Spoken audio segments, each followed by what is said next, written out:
Hello students, आज हम बात करेंगे स्टैनफोर्ड यूनिवर्सिटी की। और स्टैनफोर्ड यूनिवर्सिटी में कैसे एडमिशन लिया जाता है, क्या उसकी रिक्वायरमेंट है, कैसे रजिस्टर किया जाता है, उसकी कितनी फ़ीस है, वहाँ लिविंग कॉस्ट क्या आती है, आपको स्कॉलरशिप कैसे मिल सकती है, ये सारी जानकारी आपको दूंगा इस वीडियो में। तो आगे बढ़ने से पहले हम स्टैनफोर्ड यूनिवर्सिटी के बारे में थोड़ा सा जान लेते हैं। स्टैनफोर्ड यूनिवर्सिटी 1885 में लिनार्ड स्टैनफोर्ड फैमिली ने शुरू की थी अपने एक बेटे की याद में, जिसकी टाइफाइड से डेथ हो गई थी।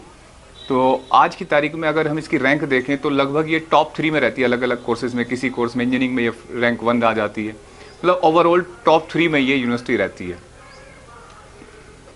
यहाँ की एक और ख़ास बात है कि यहाँ का टीचर स्टूडेंट रेशियो बहुत अच्छा है, जो 5:1 है, जो बहुत अच्छा माना जाता है। लगभग 1700 स्टूडेंट्स अंडर ग्रेजुएट कोर्स में हर साल यहाँ एडमिशन लेते हैं, जिसमें नेशनल और इंटरनेशनल स्टूडेंट्स होते हैं। स्टैनफोर्ड यूनिवर्सिटी में बहुत सारे कोर्स हैं, चाहे किसी भी स्ट्रीम की बात करें, arts, humanities, law, medicine, engineering, technology, management, हर स्ट्रीम में कोर्स हैं। और यहाँ सर्टिफिकेट कोर्स से लेके समर कैंप कोर्स से लेके under graduate course, graduate course, PhD programme तक, डुअल डिग्री तक के सारे कोर्स हैं।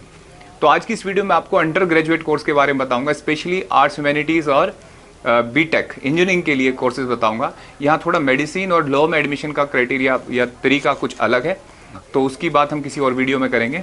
ग्रेजुएट 4 साल का होगा, चाहे वो इंजीनियरिंग में है, चाहे वो आर्ट्स ह्यूमैनिटीज़ में है, चाहे वो किसी भी और स्ट्रीम में है। तो अंडर ग्रेजुएट कोर्स 4 साल की डिग्री होगी। अगर यूएस में आपको अंडर ग्रेजुएट कोर्स में एडमिशन लेना है तो यहाँ 2 प्लेटफॉर्म हैं, सोशल प्लेटफॉर्म हैं, जिनके थ्रू आप अप्लाई कर सकते हैं ऑनलाइन। एक कोलिशन प्रोसेस और एक दूसरा है कॉमन प्रोसेस। ये 2 फर्म है जिनके थ्रू आप एडमिशन का एप्लीकेशन देते हैं और एक ही साथ आप डिफरेंट यूनिवर्सिटी में एडमिशन का फॉर्म भर सकते हैं। इससे आपके पैसे बचते हैं। ये कुछ ऐसे हुआ जैसे जेई एक प्लेटफॉर्म है बहुत सारे कॉलेज में एडमिशन लेने का, इस तरीके से है। अब मैंने इन दोनों प्रोसेस के लिंक दे रखे हैं नीचे, आप उससे जाके समझ सकते हैं, रजिस्टर कर सकते हैं। अब शुरुआत करते हैं पूरे स्टेप की। तो इसकी एडमिशन फ़ीस होगी $90।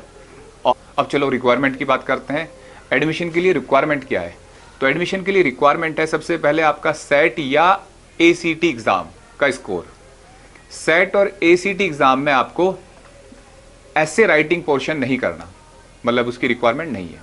दूसरी रिक्वायरमेंट, दूसरे एग्ज़ाम जो है वो ऑप्शनल है, जैसे सेट सब्जेक्ट टेस्ट और AP test, advanced placement test, ये ऑप्शनल है। आप दे भी सकते हैं, इनके स्कोर सबमिट कर सकते हैं और नहीं भी, ये ऑप्शनल है। लेकिन सेट या एसीटी एग्ज़ाम नेसेसरी है।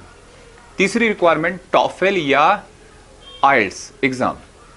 आपको टॉफेल एग्ज़ाम, ये इंग्लिश प्रोफिशिएंसी टेस्ट है, इसका सब्जेक्ट से कोई लेना देना नहीं होता, तो आपकी इंग्लिश चेक हो रही है तो टॉफेल देंगे या आइल्स देंगे।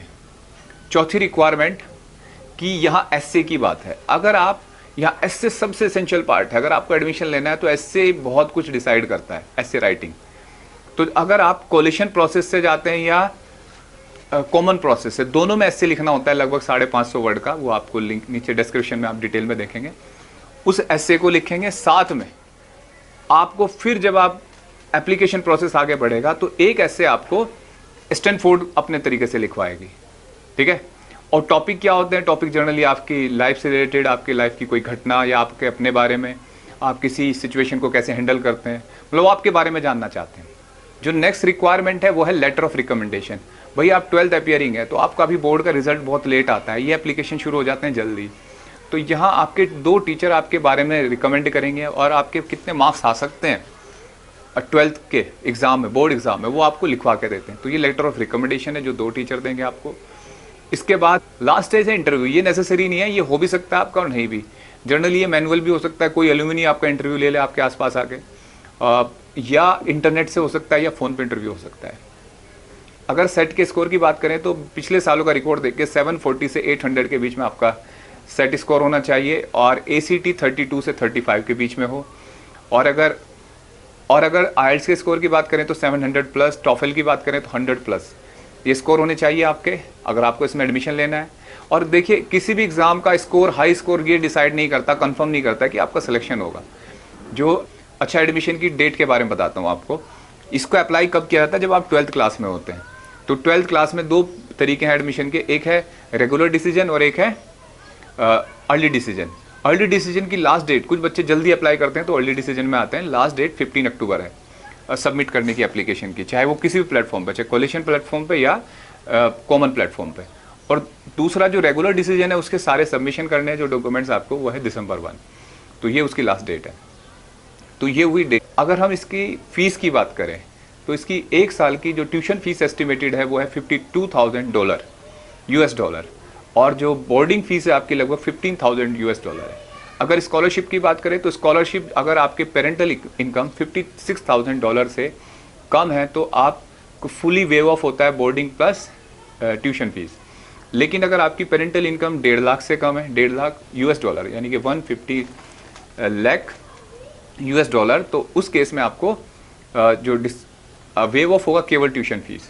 अच्छा, इन केसेस में आपको जो स्कॉलरशिप मिलती है साथ में आपको ये ऑप्शन देते हैं कि आप एक्स्ट्रा कहीं पार्ट टाइम अपने कैंपस में पार्ट टाइम आप जॉब करें ताकि आपका जो रेगुलर डेली नीड के खर्चे हैं वो आपके निकल जाएं। तो ये आपको स्कॉलरशिप। अच्छा, आपको कैसे पता लगेगा कि मुझे कितनी स्कॉलरशिप मिलेगी? तो मैंने एक लिंक डाल रखा है जिसमें आप कैलकुलेट कर सकते हैं अपनी स्कॉलरशिप। आप अपनी सारी जितनी भी जानकारी है वो पहले ही डाल देंगे और उससे आपको पता लग जाएगा कि आप कितनी स्कॉलरशिप ले सकते हैं एडमिशन के दौरान। मतलब एडमिशन हो या ना हो, आप इसे पहले से ही कैलकुलेट कर सकते हैं। एडमिशन हो जाना तो इसका मतलब स्कॉलरशिप आपको मिल ही जाएगी जो आपकी कैलकुलेट हुई है। तो ये सारी जानकारी मैंने आपको स्टैनफोर्ड के बारे में दी। और भी आपकी कोई डाउट है या कुछ भी है तो आप उसे कमेंट बॉक्स में लिखिए, और अगर कोई और यूनिवर्सिटी पे आपको जानकारी चाहिए तो आप उसे कमेंट बॉक्स में लिखिए। और धीरे धीरे मैं बहुत सारी इस पर वीडियो बना ही रहा हूँ अलग अलग यूनिवर्सिटी पे। आपने चैनल सब्सक्राइब कर रखा है तो आपको मिलती जाएंगी। Thank you, good luck.